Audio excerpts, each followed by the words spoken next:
Hi అండి. Welcome to Kousalya boutique. ఈరోజు వీడియోలో వచ్చేసరికి బుట్ట హ్యాండ్స్ ఎలా స్టిచ్ చేసుకోవాలనేది చెప్తాను. ఇక్కడ కాట్ ఉంది కదా! ఇక్కడ కాట్ ఉంది. ఇక్కడ మార్క్ చేసుకోవాలి. ఓకేనా? మార్క్ చేసుకొని చూడండి. ఇక్కడికొచ్చేసరికి ఒక పావించి ఇది వచ్చేసరికి 1 ఇంచ్ ఉండాలి. ఓకే. 1 ఇంచ్ ఉన్నా, 1.25 ఉన్నా సరిపోద్ది. ఓకేనా? ఇట్లా 1 ఇంచ్ ఉంటే సరిపోద్ది. ఓకేనా? పావించి స్టిచ్ చేస్తాం. ఒక ముప్పావు ఇంచ్ లోపలికెళ్తది. లేదా ఇంచుంపావు తీసుకున్నా సరిపోద్ది. ఏదైనా మన ఇష్టమే. ఇలా ఎడ్జ్ మీద పావించి స్టిచ్ చేయాలి. ఇప్పుడు దీన్ని వచ్చేసరికి ఇలా ఫోల్డ్ చేసి గోరుతో రఫ్ చేయండి. ఈ ఎడ్జ్ మీద ఒరిజినల్ మీద పడకుండా. ఓకేనా? ఇప్పుడు ఇది వచ్చేసిన తర్వాత ఇలా లోపలికి ఫోల్డ్ చేసి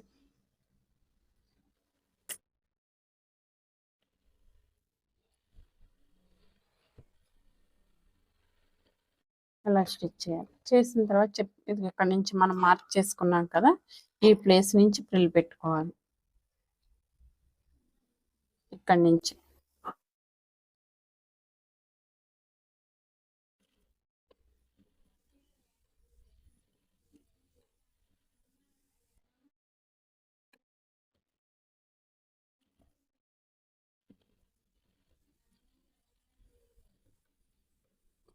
ఓకే. ఇప్పుడు ఇలా వచ్చేసిన తర్వాత ఇది మొత్తం అయిపోయిన తర్వాత ఒక్కసారి మనం ఖర్చు హ్యాండ్ లూజ్ ఉందా లేదా చెక్ చేయాలి. నాకు హ్యాండ్ లూజ్ వచ్చేసరికి 5.5 కావాలి.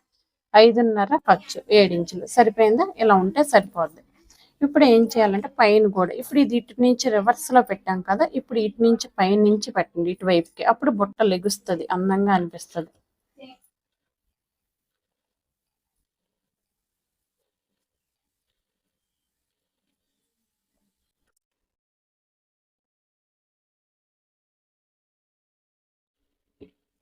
ఓకేనా?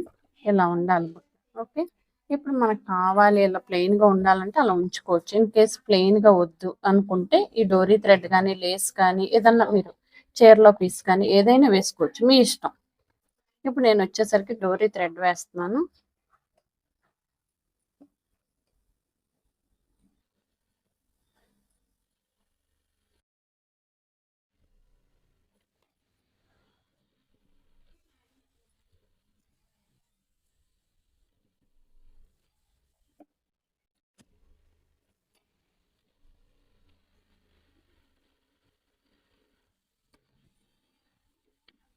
ఓకేనా? ఇది హ్యాండ్. ఓకే, అర్థమైందా? ఇది